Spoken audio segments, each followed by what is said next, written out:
Hi friends, ಎಲ್ಲರಿಗೂ ನಮಸ್ಕಾರ. ಬನ್ನಿ ಫ್ರೆಂಡ್ಸ್, ಶಾರದೆ ಸೀರಿಯಲ್ನ ಇವತ್ತಿನ ಸಂಚಿಕೆಯಲ್ಲಿ ಏನಾಗ್ತಿದೆ ಅಂತ ನೋಡ್ಕೊಬರೋಣ.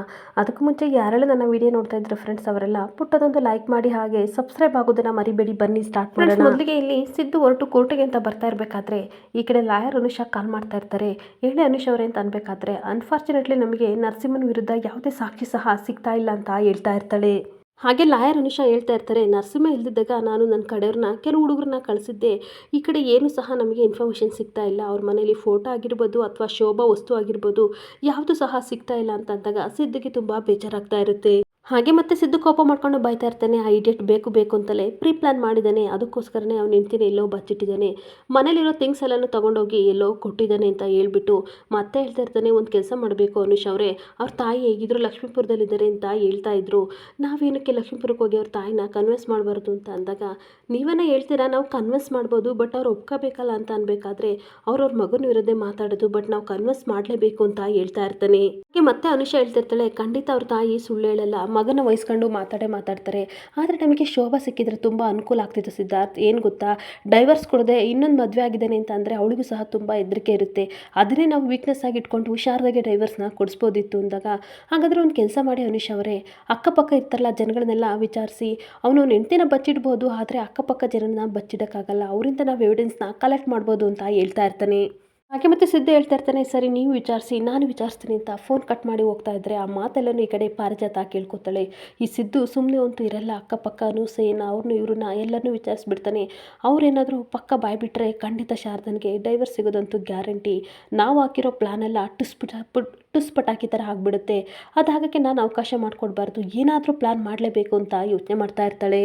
ಹಾಗೆ ಇನ್ನೊಂದು ಕಡೆ ಶಾರದಾ ದೀಪು ಕೋರ್ಟಿಗೆ ಅಂತ ಹೋಗ್ತಿರ್ಬೇಕಾದ್ರೆ ಈ ಕಡೆ ಸುಮಿತ್ರನ ಕರೆದು, ಅಮ್ಮ ನಾವು ಬರ್ತೀವಿ, ಕೋರ್ಟಿಗೆ ಹೋಗಿ ಬರ್ತೀವಿ, ನಮಗೆ ಆಶೀರ್ವಾದ ಮಾಡಿ ಅಮ್ಮ ಅಂತ ಶಾರದಾ ಕೇಳ್ತಿರ್ಬೇಕಾದ್ರೆ, ಒಳ್ಳೇದಾಗಲಿ ಪುಟ, ಆದಷ್ಟು ಬೇಗ ಕೇಸು ನಿನ್ನ ಪರ ಆಗಲಿ ಅಂತ ಆಶೀರ್ವಾದ ಮಾಡ್ತಾ ಇರ್ತಾಳೆ.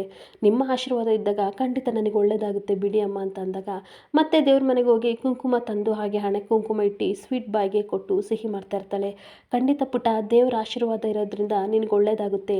ಪ್ರತಿ ಕ್ಷಣ ಬೇರೆಯವ್ರಿಗೆ ಒಳ್ಳೇದು ಮಾಡೋದು ನಿನ್ನ ಮನಸ್ಸಿಗೆ ಆ ದೇವರು ಒಳ್ಳೇದು ಮಾಡ್ತಾನೆ ಅಂದಾಗ, ಆ ದೇವರು ಒಳ್ಳೇದು ಮಾಡ್ತಾನೋ ಇಲ್ವೋ ಗೊತ್ತಿಲ್ಲ, ನಿಮ್ಮ ಒಳ್ಳೆ ಮನಸ್ಸಿಂದ ನನಗೆ ಒಳ್ಳೇದಾಗುತ್ತಮ್ಮ ಅಂದಾಗ, ಇಲ್ಲ ಪುಟ್ಟ, ಖಂಡಿತ ನನಗಿನ್ನ ದೇವರ ಆಶೀರ್ವಾದ ನಿನಗೆ ಇಂಪಾರ್ಟೆಂಟು, ಖಂಡಿತ ಒಳ್ಳೇದು ಮಾಡ್ತಾನೆ ಅಂತ ಅನ್ಬೇಕಾದ್ರೆ ದೀಪು ಹೇಳ್ತಾ ಇರ್ತಾಳೆ, ದೇವರು ದೇವಸ್ಥಾನದಲ್ಲಿ ಇರ್ತಾನೆ, ಹಾಗೆ ದೇವ್ರ ಮನೇಲಿ ಇರ್ತಾನೆ ಅಂತ ಹೇಳ್ತಾರೆ, ಆದರೆ ನಾವು ದೊಡ್ಡವ್ರ ಮುಖಾಂತರ ದೇವ್ರನ್ನ ನೋಡ್ತೀವಿ ಅಂತ ಅಮ್ಮ ಹೇಳ್ತಾ ಇರ್ತಾರೆ ಅಂತ ಹೇಳ್ತಾ ಇರ್ತಾಳೆ.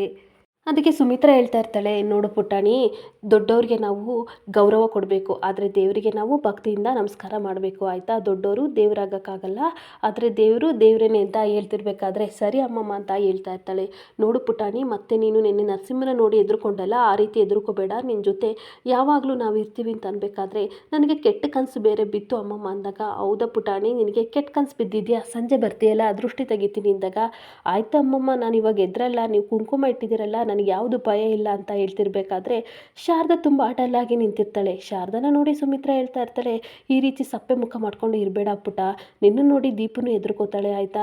ನೀನು ಚೆನ್ನಾಗಿದ್ರೆ ಖುಷಿಯಾಗಿದ್ದರೆ ಖಂಡಿತ ಅವಳು ಖುಷಿಯಾಗಿರ್ತಾಳೆ, ಯಾರೂ ನೋಡಿ ಎದುರುಕೊಳ್ಳಲ್ಲ, ತೀರ್ಪು ಖಂಡಿತ ನಿನ್ನ ಕಡೆ ಹಾಗೆ ಆಗುತ್ತೆ, ಬಲವಾಗಿ ನಾನು ನಂಬಿದ್ದೀನಿ, ಏಕೆಂದರೆ ನೀನು ನನ್ನ ಜೀವನ ಕಾಪಾಡಿದ್ಯಾ, ಖಂಡಿತ ದೇವರು ನಿನಗೆ ಒಳ್ಳೇದು ಮಾಡ್ತಾನೆ ಅಂದಾಗ, ಸರಿ ಅಮ್ಮ ಬರ್ತೀನಿ ಅಂತ ಹೊರಟೋಗ್ತಾ ಇರ್ತಾಳೆ.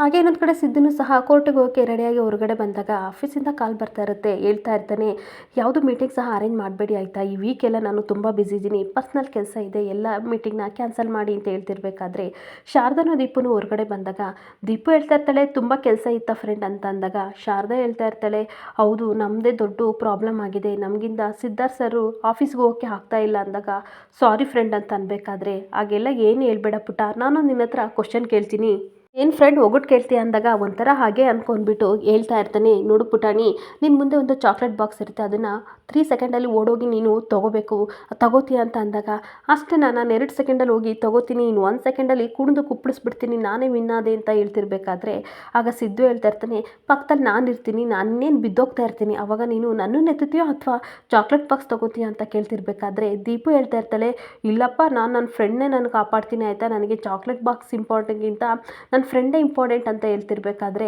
ಹಾಗೆ ನಾನು ಆಯಿತಾ, ಆಫೀಸ್ ಕೆಲಸ ಯಾವಾಗ ಬೇಕಾದರೂ ಮಾಡ್ಕೋಬೋದು, ಆದರೆ ನೀವಿಬ್ಬರು ತುಂಬ ಕಷ್ಟದಲ್ಲಿದ್ದೀರಾ, ನಿಮ್ಮಿಬ್ಬರನ್ನು ಕಾಪಾಡೋದು ನನ್ನ ಕರ್ತವ್ಯ ಅಂದಾಗ, ಹಬ್ಬ ಎಷ್ಟು ಚೆನ್ನಾಗಿ ಹೇಳಿದ್ರು ಫ್ರೆಂಡ್ ಅಂತ ತುಂಬ ಖುಷಿ ಪಡ್ತಾ ಇರ್ತಾಳೆ. ಸರಿ ಆಯಿತು, ಟೈಮ್ ಆಯಿತು, ನಡೀರಿ ಕಾರಲ್ಲಿ ಕೂತ್ಕೊಳ್ಳಿ ಅಂತ ಹೇಳ್ತಿರ್ಬೇಕಾದ್ರೆ 1 ನಿಮಿಷ ಬರ್ತೀನಿ ಅಂತ ದೀಪು ಪುಟ್ಟ ಒಳಗಡೆ ಓಡೋಗ್ತಾ ಇರ್ತಾಳೆ. ಓಡ್ ಬಂದು ಪ್ರಸಾದನ ಕೊಡೋಕ್ಕೆ ಅಂತ ಬರ್ತಾಳೆ. ಏನು ಪುಟ್ಟ ಅಂತ ಅಂದಾಗ, ಇದು ದೇವ್ರ ಪ್ರಸಾದ ತಗೊಳ್ಳಿ ಫ್ರೆಂಡ್ ಅಂತ ಅಂದಾಗ, ಸಿದ್ದು ಸ್ಲಿಪ್ಪರ್ನ ಬಿಟ್ಬಿಟ್ಟು ಪ್ರಸಾದ ತಗೊಂಡು ಕಣ್ಣಿಗೆ ಒತ್ತಿಸ್ಕೊಂಡು ಅವನು ತಿಂದು ದೀಪು ಪುಟ್ಟನಿಗೆ ಕೊಡ್ತಾನೆ. ಹಾಗೆ ದೀಪು ಪುಟ್ಟ ಶಾರದನಿಗೆ ಕೊಟ್ಟಾಗ, ಇದೇನಿದು ಸ್ಪೆಷಲ್ ಪ್ರಸಾದ ಅಂದಾಗ, ಅಮ್ಮಮ್ಮ ದೇವ್ರ ಹತ್ರ ನಮಗೋಸ್ಕರ ಒಳ್ಳೇದಾಗ್ಲಿ ಅಂತ ಬೇಡ್ಕೊಂಡು ಪ್ರಸಾದ ಮಾಡಿದ್ರಂತೆ, ಅದಕ್ಕೆ ನಾನು ತಂದುಕೊಟ್ಟೆ ಅಂತ ಹೇಳ್ತಾ ಇರ್ತಾಳೆ. ಮತ್ತೆ ಹೇಳ್ತಾ ಇರ್ತಾಳೆ, ದೇವರಿಗೆ ನನ್ನ ಮೇಲೆ ಕೋಪ ಇದೆಯಾ, ನಾನು ಕಂಡ್ರೆ ಇಷ್ಟ ಇಲ್ವಾ ಅಂತ ಅಂದಾಗ, ಸಿದ್ದುಗೂ ಶಾರದನಿಗೂ ತುಂಬ ಶಾಕ್ ಆಗ್ತಾ ಇರುತ್ತೆ. ಯಾಕೆ ಪುಟ್ಟ ಈ ರೀತಿ ಎಲ್ಲ ಮಾತಾಡ್ತಿದ್ಯಾ ಅಂತ ಕೇಳ್ತಾ ಇರಬೇಕಾದ್ರೆ, ಏನು ಗೊತ್ತಾ ಸಿದ್ದು ಫ್ರೆಂಡ್, ನಾನು ರಾತ್ರಿ ಮಲಗಿರ್ಬೇಕಾದ್ರೆ ದೇವ್ರನ್ನ ಬೈಕೊಂಡು ಮಲ್ಕೊಂಡೆ, ಅದಕ್ಕೆ ನನ್ನ ಮೇಲೆ ಏನಾದರೂ ಕೋಪಕ್ಕೆ ತೀರ್ಪು ಕೊಡ್ದಲೇ ಇರ್ತಾನ ಅಂತ ಭಯ ಆಗ್ತಿದೆ ಅಂತ ಹೇಳ್ತಾ ಇರ್ತಾಳೆ. ಹಾಗೆ ಸಿದ್ದು ಮತ್ತೆ ಹೇಳ್ತಾ ಇರ್ತಾನೆ, ನೋಡು ಪುಟ್ಟ, ಅಮ್ಮನ ಕೋಪದಲ್ಲಿ ಬೈತಾರೆ, ಹಾಗಾದರೆ ಅಮ್ಮ ನಿನ್ನನ್ನು ಇಷ್ಟಪಡಲ್ವಾ ಅಂದಾಗ, ಇಲ್ಲಪ್ಪ ನಮ್ಮ ಅಮ್ಮ ನನ್ನನ್ನು ತುಂಬ ಇಷ್ಟಪಡ್ತಾರೆ, ಬೈದರೂ ಪರವಾಗಿಲ್ಲ ಅಮ್ಮ ನನ್ನನ್ನು ಇಷ್ಟಪಡ್ತಾರೆ, ನನಗೂ ಅಮ್ಮನ ಕಂಡ್ರೆ ಇಷ್ಟ ಅಂದಾಗ, ದೇವರು ಹಾಗೆ ನೀನು ಬೈದರೂ ಅವರು ಬೇಜಾರು ಮಾಡ್ಕೊಡಲ್ಲ, ನಿನಗೆ ಒಳ್ಳೇದೇ ಮಾಡ್ತಾರೆ ಅಂತ ಹೇಳ್ತಾ ಇರ್ತಾನೆ. ಹಾಗೆ ಫಾರ್ ಎಕ್ಸಾಂಪಲ್ ಸ್ಕೂಲಲ್ಲಿ ಕಷ್ಟವಾದ ಕ್ವಶನ್ ಕೇಳ್ತಾರಲ್ವ ಟೀಚರ್ಸು, ಆದರೆ ನಾವು ಸುಮ್ಮನೆ ಬಿಡ್ತೀವ, ಎಷ್ಟೇ ಕಷ್ಟ ಆದರೂ ಆನ್ಸರ್ ಮಾಡೋಕ್ಕೆ ಟ್ರೈ ಮಾಡ್ತೀವಿ ಅಲ್ವಾ, ಅದೇ ರೀತಿ ಅಂತ ಹೇಳ್ತಿರ್ಬೇಕಾದ್ರೆ, ಹೌದಾ ಫ್ರೆಂಡ್, ನಾನು ಹಾಗಾದರೆ ಎಕ್ಸಾಮ್ ಬರಿತೀನಿ ಅಂದಾಗ, ಅದೇ ರೀತಿ ಇದು ಅಷ್ಟೇ ಕಷ್ಟ ಇರುತ್ತೆ, ಆದರೆ ಒಂದಲ್ಲ ಒಂದು ದಿನ ಅದಕ್ಕೆ ಪರಿಹಾರ ಅಂತ ಸಿಗುತ್ತೆ, ಇವಾಗ ಹೋಗೋಣ ಬಾ ಅಂತ ಇಬ್ರು ಕರ್ಕೊಂಡು ಕಾರಲ್ಲಿ ಕೂರಿಸ್ಕೊತಾ ಇರ್ತಾನೆ. ಹಾಗೆ ಸಿದ್ದು ಕಾರಲ್ಲಿ ಕೂರಿಸ್ಕೊತಿರ್ಬೇಕಾದ್ರೆ ಡೋರ್ ಓಪನ್ ಮಾಡ್ತಾನೆ. ಹಿಂದೆ ಶಾರದಾ ಕೂತ್ಕೋತಾಳೆ ಅಂತ ಅಂದ್ಕೊಂಡ್ರೆ, ಅವಳು ದೀಪು ಪುಟ್ಟನ ಹಿಂದೆ ಕಳಿಸಿ ಶಾರದಾ ಮುಂದೆ ಕೂತ್ಕೋತಾಳೆ. ಅದನ್ನು ನೋಡಿ ಸಿದ್ದುಗೆ ತುಂಬ ಖುಷಿ ಆಗ್ತಾ ಇರುತ್ತೆ. ಸರಿ ಪುಟ್ಟ, ಗಟ್ಟಿಯಾಗಿ ಕೂತ್ಕೋ, ಹೊರಡೋಣ ಅಂದಾಗ, ಸರಿ ಫ್ರೆಂಡ್, ನಾನು ಗಟ್ಟಿಯಾಗಿ ಕೂತಿದ್ದೀನಿ, ಹೊರಡಿ ಅಂತ ಹೇಳ್ತಿರ್ಬೇಕಾದ್ರೆ, ಕಾರ್ ಡ್ರೈವ್ ಮಾಡ್ಕೊಂಡು ಹೋಗ್ತಿರ್ಬೇಕಾದ್ರೆ, ಕಾಣದ ಕಡಲಿಗೆ ಹಂಬಲಿಸಿದೆ ಮನ ಅಂತ ದೀಪು ಪುಟ್ಟ ಸಾಂಗ್ ಹೇಳ್ತಾ ಇರ್ತಾಳೆ. ಆಗ ಶಾರದಾ ಹೇಳ್ತಾ ಇರ್ತಾಳೆ, ನೈಟೆಲ್ಲ ಕನ್ವರ್ಸ್ತಾ ಇದ್ದೆ ಎದ್ರುಕೊಂಡು, ನಿದ್ದೆ ಮಾಡಿಲ್ಲ, ಸುಮ್ಮನೆ ಕೂತ್ಕೋ, ಸ್ವಲ್ಪ ನಿದ್ದೆ ಮಾಡು ಅಂತ ಹೇಳ್ತಾ ಸಿದ್ದುಗೆ ಹೇಳ್ತಾ ಇರ್ತಾಳೆ. ಅವಳಿಗೆ ನರಸಿಂಹ ಅಂದರೆ ಸ್ವಲ್ಪನೂ ಇಷ್ಟ ಇಲ್ಲ, ನೈಟೆಲ್ಲ ಕನ್ವರ್ಸ್ತಿದ್ಲು, ತುಂಬ ಎದುರುಕೊಂಡಿದ್ಲು. ಹಾಗೆ ಏನಾದರೂ ಕೋರ್ಟ್ ಅವನ ಪರ ತೀರ್ಪು ಕೊಟ್ಟರೆ ನಂದು ಮತ್ತು ನನ್ನ ಮಗಳ ಲೈಫು ಹಾಳಾಗಿ ಹೋಗ್ಬಿಡುತ್ತೆ, ನೈಟೆಲ್ಲ ಕನ್ವರ್ಸ್ತಿದ್ಲಲ್ಲ, ಮಲ್ಕೊಳ್ಳಿ ಅಂತ ಹಿಂದೆ ಕೂರಿಸಿದ್ರೆ ಈ ಹುಡುಗಿ ಹಾಡು ಹೇಳ್ಕೊಂಡು ಬರ್ತಿದ್ದಾಳೆ ಅಂತ ಹೇಳ್ತಿರ್ಬೇಕಾದ್ರೆ, ಸಿದ್ದು ಹೇಳ್ತಾ ಇರ್ತಾನೆ, ಪರವಾಗಿಲ್ಲ ಬಿಡಿ ಶಾರದವ್ರೆ, ಬೇಜಾರು ಮಾಡ್ಕೋಬೇಡಿ, ಅವಳಿಗೆ ನಿದ್ದೆ ಬಂದರೆ ಮಲ್ಕೋತಾಳೆ, ಇಲ್ಲ ಹಾಡು ಹೇಳ್ಬೇಕಂದ್ರೆ ಹೇಳಿ ಬಿಡಿ, ಅವಳಿಷ್ಟಂತೆ ಅವಳು ಇರಲಿ ಅಂತ ಹೇಳ್ತಾ ಇರ್ತಾನೆ. ಹಾಗೆ ಮತ್ತೆ ಸಿದ್ದು ಹೇಳ್ತಾ ಇರ್ತಾನೆ, ನೈಟೆಲ್ಲ ನೀವು ನಿದ್ದೆ ಮಾಡಿಲ್ಲ ಅಂತ ನನಗೆ ತುಂಬ ಚೆನ್ನಾಗಿ ಗೊತ್ತು, ಹೆದರ್ಕೋಬೇಡಿ, ದೇವರಿದ್ದಾನೆ, ನಿಮ್ಮ ಜೊತೆ ನಾವೆಲ್ಲ ಇದ್ದೀವಿ, ಧೈರ್ಯವಾಗಿರಿ ಅಂತ ಹೇಳ್ತಿರ್ಬೇಕಾದ್ರೆ, ಏನು ಮಾಡಲಿ ಸರ್, ನರಸಿಂಹ ನನ್ನ ವಿರುದ್ಧ ತಿರುಗಿ ಬಿದ್ದಿದ್ದಾನೆ, ಯಾವುದೇ ಸಾಕ್ಷಿನೂ ಸಹ ನಮಗೆ ಸಿಗ್ತಾ ಇಲ್ಲ, ಇವಾಗ ನನ್ನ ಮಗು ಬೇಕು ಅಂತ ಕಿತ್ಕೊಂಡ್ರೆ ನಾನು ಏನು ಮಾಡಲಿ ಅಂತ ಹೇಳ್ತಿರ್ಬೇಕಾದ್ರೆ, ಅಷ್ಟೊತ್ತಿಗೆ ಸಿದ್ದುಗೆ ಫೋನ್ ರಿಂಗ್ ಆಗ್ತಾ ಇರುತ್ತೆ. ಜೊತೆಗೆ ಲಾಯರ್ ಅನುಷಾ ಕಾಲ್ ಮಾಡ್ತಿರ್ಬೇಕಾದ್ರೆ, ಹೇಳಿ ಅನುಷಾ ಅಂತ ಹೇಳ್ತಿರ್ಬೇಕಾದ್ರೆ, ಅಯ್ಯೋ ಲಕ್ಷ್ಮೀಪುರದ ಪೊಲೀಸ್ ಸ್ಟೇಷನ್ನ ಕಾಂಟ್ಯಾಕ್ಟ್ ಮಾಡಿದ್ದೆ, ಹೇಗಾದರೂ ಮಾಡಿ ನರಸಿಂಹನ ತಾಯಿ ಜೊತೆ ಸತ್ಯ ಬಾಯಿ ಬಿಡ್ಸೋಣ ಅಂತ ಹೇಳೋಕ್ಕೆ ಅಂತ ಹೋದರೆ, ಅವರು ಊರು ಬಿಟ್ಟು ಹೋಗಿದ್ದಾರಂತೆ, ಸಾಲಗಾರರು ಜಾಸ್ತಿಯಾಗಿ ಊರು ಬಿಟ್ಟು ಹೋಗಿದ್ದಾರೆ ಅಂತ ಹೇಳ್ತಾ ಇದ್ದಾರೆ, ಈ ಕಡೆ ಶೋಭನೂ ಇಲ್ಲ, ಅವ್ರ ತಾಯಿನೂ ಇಲ್ಲ ಅಂತಂದರೆ ಏನು ಮಾಡೋದು, ಯಾವ ರೀತಿ ಸಾಕ್ಷಿ ಹುಡುಕೋದು ಒಂದು ಗೊತ್ತಾಗ್ತಿಲ್ಲ ಸಿದ್ದು ಅಂತ ಹೇಳ್ತಿರ್ಬೇಕಾದ್ರೆ, ತುಂಬ ಬೇಜಾರು ಮಾಡಿಕೊಂಡು ಸಿದ್ದು ಫೋನ್ ಕಟ್ ಮಾಡ್ತಾನೆ. ಇನ್ನೊಂದು ಕಡೆ ಪಾರಿಜಾತ ನರಸಿಂಹನಿಗೆ ಕಾಲ್ ಮಾಡಿ ಹೇಳ್ತಾ ಇರ್ತಾಳೆ, ಸಿದ್ದು ಮತ್ತು ಶಾರದಾ ಮಾತಾಡ್ತಿದ್ದದನ್ನು ನಾನು ಕೇಳ್ಕೊಂಡೆ ಆಯಿತಾ, ನಿಮ್ಮ ತಾಯಿನ ಕರ್ಕೊಬಂದು ಸಾಕ್ಷಿ ಹೇಳಿಸ್ಬೇಕು ಅಂತ ರೆಡಿ ಮಾಡ್ಕೋತಿದ್ದಾರೆ, ಹುಷಾರಾಗಿರು ಅಂತ ಅನ್ಬೇಕಾದ್ರೆ ನರಸಿಂಹ ನಗಾಡ್ತಾ ಇರ್ತಾನೆ. ಸುಮ್ಮನೆ ಇರಿ ನೀವೊಬ್ಬರು, ನಮ್ಮಮ್ಮ ನನ್ನ ಕೈಗೆ ಸಿಗಲ್ಲ, ಇನ್ನು ಇವ್ರ ಕೈಗೆಲ್ಲಿ ಸಿಗ್ತಾಳೆ, ಖಂಡಿತ ಸಿಗಲ್ಲ ಅನ್ಬೇಕಾದ್ರೆ ಉಡಾಫೆ ಮಾಡಬೇಡ ಆಯಿತಾ, ಸಿದ್ದು ಅಕಾಂಡ ಕೇಳಿದ್ರೆ ಏನು ಬೇಕಾದರೂ ಮಾಡ್ತಾನೆ ಅಂತ ಹೇಳ್ತಾ ಇರ್ತಾಳೆ. ಹಾಗಾದರೆ ನಮ್ಮಮ್ಮನ ಬರ್ದಂಗೆ ಮಾಡಬೇಕಲ್ವಾ, ಬಾಯಿ ಮುಚ್ಚಿಸ್ಬೇಕಲ್ವಾ ಅಂದಾಗ, ಅದೇನು ಮಾಡ್ತೀಯೋ ಮಾಡು ಅಂತ ಅಂದಾಗ, ನೀವು ತಲೆ ಕೆಡಿಸ್ಕೋಬೇಡಿ, ನಾನೊಂದು ಹೇಳ್ತೀನಿ, ಅದನ್ನು ಹ್ಞೂ ಅಂತಂದರೆ ಮಾಡೋಣ ಅಂದಾಗ, ಏನು ಹೇಳು ಅಂತ ಅನ್ಬೇಕಾದ್ರೆ, ಸ್ವಲ್ಪ ರೌಡಿಗಳನ್ನು ಕಳಿಸಿ ಆಯಿತಾ, ಸಿದ್ದು ಮೇಲೆ ಅಟ್ಯಾಕ್ ಮಾಡಿಸಿ ಅಂತ ಹೇಳ್ತಿರ್ಬೇಕಾದ್ರೆ, ಪಾರಿಜಾತ ಬೈತಾ ಇರ್ತಾಳೆ, ಏನೋ ಹೇಳ್ತಿದ್ಯಾ, ಈ ವಿಷಯ ಏನಾದರೂ ಜ್ಯೋತಿಕಂಗೆ ಗೊತ್ತಾದರೆ ನಿನ್ನ ಅಟ್ಯಾಕ್ ಮಾಡಿಸಿ ಮುಗಿಸ್ಬಿಡ್ತಾಳೆ ಅಂದಾಗ, ಅಯ್ಯೋ ಮೇಡಮ್, ಅವ್ರಿಗೆ ಗೊತ್ತಾಗ್ದಂಗೆ ಮಾಡಿದ್ರಾಯ್ತು, ನಮ್ಮ ಕಡೆ ರೌಡಿಗಳಂತ ಹೇಳ್ದಿದ್ರೆ ಆಯಿತು, ತಲೆ ಕೆಡಿಸ್ಕೋಬೇಡಿ, ಶಾರದನ ಒಟ್ಟಾರೆ ನಿಮ್ಮ ಮನೆಯಿಂದ ಕಳಿಸ್ಬೇಕು ತಾನೆ, ಅವಳಿಗೆ ಡೈವರ್ಸ್ ಸಿಗ್ದಂಗೆ ಮಾಡ್ಬೇಕು ತಾನೆ, ಬಿಟ್ಟಾಕಿ ಅಂದಾಗ, ಸರಿ ಏನೋ ಒಂದು ಮಾಡೋಣ ಬಿಡು ಅಂತ ಹೇಳ್ತಾ ಇರ್ತಾಳೆ. ನನ್ನ ಕಡೆ ವಿರುದ್ಧ ಯಾರು ಸಾಕ್ಷಿ ಹೇಳ್ದಂಗೆ ಅವ್ರನ್ನೇ ಇಲ್ದಂಗೆ ಮಾಡೋಣ, ನೀವು ತಲೆ ಕೆಡಿಸ್ಕೋಬೇಡಿ ಅಂತ ಈ ಕಡೆ ನರಸಿಂಹ ಟ್ರಿಕ್ಸ್ ಕೊಡ್ತಾ ಇರ್ತಾನೆ. ಹಾಗೆ ನರಸಿಂಹ ಏನೋ ಒಂದು ಪ್ಲಾನ್ ಹೇಳ್ತಾನೆ, ಇದಕ್ಕೆ ಡೀಲ್ ಓಕೆ ಅಂತ ಈ ಕಡೆ ಪಾರಿಜಾತ ಹೇಳ್ತಾ ಇರ್ತಾಳೆ. ಅವರಿಬ್ಬರು ಪ್ಲಾನ್ನ ಈ ಕಡೆ ಶೋಭಾ ಕೇಳಿಕೊಂಡು ತುಂಬ ಬೇಜಾರು ಮಾಡಿಕೊಂಡು ಕೂತ್ಕೊಬಿಡ್ತಾಳೆ. ಇನ್ನೊಂದು ಕಡೆ ಕಾರಲ್ಲಿ ಹೋಗ್ತಾ ಇರಬೇಕಾದ್ರೆ ಈ ಕಡೆ ಶಾರದಾ ಹೇಳ್ತಾ ಇರ್ತಾಳೆ, ತುಂಬ ಬೇಜಾರಾಗ್ತಿದೆ ಸರ್, ಈ ಕಡೆ ಅತ್ತೆನಾದರೂ ಸಿಕ್ಕಿದ್ರೆ ಸ್ವಲ್ಪ ಸಮಾಧಾನ ಆಗ್ತಿತ್ತು, ಆದರೆ ಅತ್ತೆ ನನ್ನ ಪರ ಸಾಕ್ಷಿ ಹೇಳ್ತಾರೆ ಇಲ್ವೋ ನನಗೆ ಗೊತ್ತಿಲ್ಲ, ಶೋಭವ್ರು ಸಿಕ್ಕಿದ್ರೆ ತುಂಬ ಒಳ್ಳೇದಾಗ್ತಿತ್ತು, ಇವಾಗ ಒಂದು ಸಾಕ್ಷಿನೂ ಸಹ ನಮ್ಮ ಪರ ಸಿಗ್ತಾ ಇಲ್ಲ, ನಾನು ಯಾವಾಗಲೂ ನಂಬಿರೋ ದೇವರು ಕಾಪಾಡ್ತೇನೆ ಅಂತ ಅಂದ್ಕೊಂಡಿದ್ದೀನಿ, ಆದರೆ ಈ ಸಲ ಕೈ ಹಿಡಿತಾನೆ ಇಲ್ವೋ ಗೊತ್ತಿಲ್ಲ ಅಂತ ಹೇಳ್ತಿರ್ಬೇಕಾದ್ರೆ, ಏನು ಯೋಚನೆ ಮಾಡಬೇಡಿ, ಗ್ಯಾರಂಟಿಯ ನಿಮ್ಮ ಅತ್ತೆ ಇಲ್ಲಿ ಬಂದೇ ಬಂದಿರ್ತಾರೆ, ನರಸಿಂಹನ ಹುಡ್ಕೊಂಡು ಬಂದೇ ಬಂದಿರ್ತಾರೆ, ಏನಾದರೂ ಪ್ಲ್ಯಾನ್ ಮಾಡೋಣ ಅಂತ ಹೇಳ್ತಾ ಇರ್ತಾನೆ.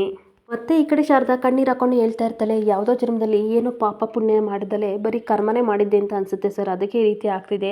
ಯಾರ್ದೋ ಕಣ್ಣಲ್ಲಿ ನೀರು ಹಾಕ್ಸಿದ್ದೀನಿ, ಅದಕ್ಕೆ ಆ ದೇವರು ನನಗೆ ಈ ಥರ ಶಿಕ್ಷೆ ಕೊಡ್ತಾ ಇದ್ದಾನೆ ಅಂತ ಈ ಕಡೆ ಕಣ್ಣೀರೆಲ್ಲ ಒರೆಸ್ತಾ ಇರಬೇಕಾದ್ರೆ ಹಣೆ ತುಂಬ ಕುಂಕುಮ ಆಗುತ್ತೆ.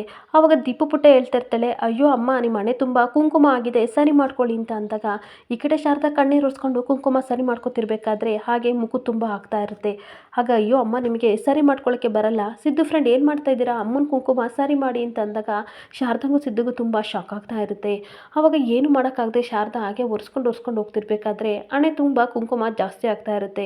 ಅಷ್ಟೊತ್ತಿಗೆ ಇರಮ್ಮ ಸುಮ್ಮನೆರಮ್ಮ ನಿನಗೆ ಒರೆಸ್ಕೊಳಕ್ಕೆ ಬರಲ್ಲ, ಸಿದ್ದು ಫ್ರೆಂಡ್ ಮಾಡಿ ಅಂತ ಅಂದಾಗ ಆ ಕಡೆ ಮುಜುಗರ ಪಟ್ಕೊಂಡು ದೀಪಗೋಸ್ಕರ ಈ ಕಡೆ ಹಣೆಯಲ್ಲಿರೋ ಕುಂಕುಮನ ಸರಿ ಮಾಡಿ ಪರ್ಫೆಕ್ಟಾಗಿ ಇಟ್ಬಿಡ್ತಾನೆ. ಅದನ್ನು ನೋಡಿ ದೀಪು ಪುಟ್ಟ ತುಂಬ ಖುಷಿ ಪಟ್ಬಿಟ್ಟು ಪರ್ಫೆಕ್ಟ್ ಆಗಿದೆ ಈಗ ರೈ ರೈ ಅಂತ ಹೇಳ್ತಿರ್ಬೇಕಾದ್ರೆ ಸಿದ್ದು ಸಹ ತುಂಬ ಖುಷಿ ಪಟ್ಕೊಂಡು ಗಾಡಿನ ಹೊಡ್ಕೊಂಡು ಡ್ರೈವ್ ಮಾಡಿಕೊಂಡು ಈ ಕಡೆ ಕೋರ್ಟ್ ಹತ್ರ ಬಂದೇ ಬಿಡ್ತಾನೆ. ಕೋರ್ಟಿಗೆ ಬಂದಮೇಲೆ ಕಾರ್ ಇಳಿದ್ಮೇಲೆ ಈ ಕಡೆ ದೀಪು ಪುಟ್ಟ ಹೋಗ್ತಿರ್ಬೇಕಾದ್ರೆ ಈ ಕಡೆ ಸಿದ್ದು ಹೇಳ್ತಾ ಇರ್ತಾನೆ, ಸಾರಿ ಶಾರದವ್ರೆ ನಿಮ್ಮ ಪರ್ಮಿಷನ್ ಇಲ್ದಲೆ ನಿಮ್ಮ ಕುಂಕುಮನ ಸರಿ ಮಾಡಿದೆ ಅಂತ ಹೇಳ್ತಿರ್ಬೇಕಾದ್ರೆ ಸರಿ ಯಾವತ್ತೂ ಈ ರೀತಿ ಮಾಡಬೇಡಿ ಅಂತ ಹೇಳ್ತಾ ಇರ್ತಾಳೆ. ದೀಪಗೋಸ್ಕರ ಮಾಡಿದೆ ಅಷ್ಟೇ ಅಂತ ಅಂದಾಗ ಮತ್ತೆ ನಿಮ್ಮ ಪರ್ಮಿಷನ್ ಇಲ್ದಲೆ ನಾನು ಯಾವತ್ತೂ ಏನೂ ಮಾಡಲ್ಲ, ನೀವು ಒಪ್ಕೊಳ್ಳೋವರೆಗೂ ನಾನು ಕಾಯ್ತೀನಿ ಅಂತ ಹೇಳ್ತಿರ್ಬೇಕಾದ್ರೆ ಶಾರದಾ ಹೇಳ್ತಿರ್ತಾಳೆ, ನಾನು ಲೈಫ್ ಲಾಂಗ್ ಯಾವತ್ತೂ ನಿಮ್ಮನ್ನು ಒಪ್ಕೊಳ್ಳಲ್ಲ ಸರ್ ಅಂತ ಎಂದಾಗ ಸಿದ್ದಿಗೆ ತುಂಬ ಬೇಜಾರಾಗ್ತಾ ಇರುತ್ತೆ. ಅಷ್ಟೊತ್ತಿಗೆ ದೀಪು ಬಂದು ಏನು ಮಾಡ್ತಿದ್ದೀರಾ ಅಮ್ಮ ಮತ್ತು ಸಿದ್ದು ಫ್ರೆಂಡ್ ಬನ್ನಿ ಹೋಗೋಣ ಅಂತ ಕೋರ್ಟಿಗೆ ಕರ್ಕೊಂಡು ಹೋಗ್ತಾ ಇರ್ತಾಳೆ. ಮತ್ತೆ ಶಾರದಾ ಹೇಳ್ತಾ ಇರ್ತಾಳೆ, ಇಲ್ಲಿ ಕೋರ್ಟಿಗೆ ಬಂದಿದ್ವಿ, ಬೇರೆ ವಿಷಯ ಮಾತಾಡೋದು ಬೇಡ ಸರ್ ಹೋಗೋಣ ಅಂತ ಅಂದಾಗ ದೀಪು ಪುಟ್ಟ ಸಿದ್ದುನ ಕರ್ಕೊಂಡು ಹೋಗ್ತಾ ಇದ್ರೆ ಶಾರದಾ ಮಾತ್ರ ಯೋಚನೆ ಮಾಡ್ಕೊಂಡು ಕಣ್ಣೀರು ಹಾಕ್ತಿರ್ತಾಳೆ. ಆಗ ಮತ್ತೆ ದೀಪು ಪುಟ್ಟ ತುಂಬ ದೂರ ಹೋದೋಳು ನಿಂತ್ಕೊಳ್ಳಿ ಫ್ರೆಂಡ್ ಅಮ್ಮನ ಬರಲಿ ಅಂದಾಗ ಶಾರದಾ ಕಣ್ಣೀರು ಒರೆಸ್ಕೊಂಡು ಬರ್ತಾಳೆ. ಬಂದಾಗ ಸಿದ್ದು ಕೇಳ್ತಾ ಇರ್ತಾನೆ, ಶೋಭಾ ಅವ್ರು ಎಲ್ಲಿದ್ದಾರೆ ಅಂತ ಏನಾದರೂ ಐಡಿಯಾ ಇದೆ ಅಂದಾಗ ಖಂಡಿತ ಗೊತ್ತಿಲ್ಲ ಸರ್, ಯಾಕೆಂದ್ರೆ ಅವಳು ಯಾವಾಗಲೂ ಅವ್ನ ಮನೇಲೇ ಇದ್ಲು, ಈಗ ಮನೇಲಿಲ್ಲ ಅಂತ ಅಂದರೆ ಇವರು ಕಿಡ್ನಾಪ್ ಮಾಡಿದ್ದಾನೆ ಅಂತ ಖಂಡಿತ ಗೊತ್ತಾಗುತ್ತೆ, ಎಲ್ಲೋ ಬಚ್ಚಿಟ್ಟಿದ್ದಾನೆ ಅಂತ ಹೇಳ್ತಾ ಇರ್ತಾಳೆ. ಹಾಗೆ ಮತ್ತೆ ಹೇಳ್ತಾಳೆ, ನನಗೆ ಡೈವರ್ಸ್ ಆಗಲಿಲ್ಲ ಅಂತಂದರೆ ಅವಳಿಗೆ ಹೆಂಡತಿ ಪಟ್ಟ ಸಿಗಲ್ಲ, ಯಾವುದ ಹೆಣ್ಣು ಸಹ ಈಗ ನಾನೇ ಡೈವರ್ಸ್ ಆಗಲಿಲ್ಲ ಅಂದರೆ ಹೆಂಡತಿ ಸ್ಥಾನ ಸಿಗಲಿಲ್ಲ ಅಂದರೆ ತುಂಬ ಬೇಜಾರು ಮಾಡ್ಕೊತಾ ಇರ್ತಾಳೆ. ನನ್ನ ಕಷ್ಟ ಬರಬಾರ್ದು, ಅವಳು ಒಂದು ಹೆಣ್ಣು ಅಲ್ವಾ ಸರ್, ಅವಳು ತನ್ನ ಗಂಡನೇ ಸರ್ವಸ್ವ ಅಂತ ಆ ಕೆಟ್ಟ ನರಸಿಂಹನ ನಂಬ್ಕೊಂಡು ಬದುಕ್ತಾ ಇದ್ದಾಳೆ ಅಂತ ಹೇಳ್ತಾ ಇರ್ತಾಳೆ. ಶಾರದಾ ಮತ್ತೆ ಸಿದ್ದುಗೆ ಹೇಳ್ತಾ ಇರ್ತಾಳೆ, ಖಂಡಿತ ಈ ಕಡೆ ಡೈವರ್ಸ್ ಕೊಡಿ ಅಂತ ಫೋರ್ಸ್ ಮಾಡಿರ್ತಾಳೆ, ಅದಕ್ಕೆ ಇವನು ಬೇಕು ಅಂತ ಶೋಭನ ಬಚ್ಚಿಟ್ಟಿರ್ತಾನೆ ಅಂತ ಹೇಳ್ಬೇಕಾದ್ರೆ ಕರೆಕ್ಟ್ ನೀವು ಹೇಳ್ತಾ ಇರೋದು ಕರೆಕ್ಟ್ ಅಂತ ನನಗೂ ಅನಿಸ್ತಿದೆ, ಅವನು ಬಚ್ಚಿಡ್ಲಿ, ಆದರೆ ಈ ಸಿದ್ದು ಮಾತ್ರ ಖಂಡಿತ ಬಿಡಲ್ಲ, ಎಲ್ಲೇ ಇದ್ರು ಹುಡುಕ್ತಾನೆ ಅಂತ ಹೇಳ್ತಿರ್ಬೇಕಾದ್ರೆ ಅಷ್ಟೊತ್ತಿಗೆ ನರಸಿಂಹ ಆಯ್ ದೀಪು ಪುಟ್ಟ ಅಂತ ಒಂದು ಡಾಲ್ನು ಹಾಕಿ ಚಾಕ್ಲೇಟ್ನ ತೊಗೊಂಡು ಬರ್ತಾನೆ. ದೀಪು ಪುಟ್ಟ ನರಸಿಂಹನ ನೋಡಿ ಎದುರುಕೂತಿರ್ಬೇಕಾದ್ರೆ ಪುಟ್ಟ ಬಾ ನಿನಗೋಸ್ಕರ ನಾನು ಏನು ತಂದಿದ್ದೀನಿ ನೋಡು ಅಂತ ಹತ್ರ ಬರ್ತಾ ಇರ್ತಾನೆ. ಇಲ್ಲಿಗೆ ಸಂಚಿಕೆ ಎಂಡ್ ಆಗ್ತಿದೆ. ಈ ವಿಡಿಯೋ ಇಷ್ಟ ಆದರೆ ಪುಟ್ಟದೊಂದು ಲೈಕ್ ಮಾಡಿ, ಫಾಲೋ ಮಾಡಿ. Thank you.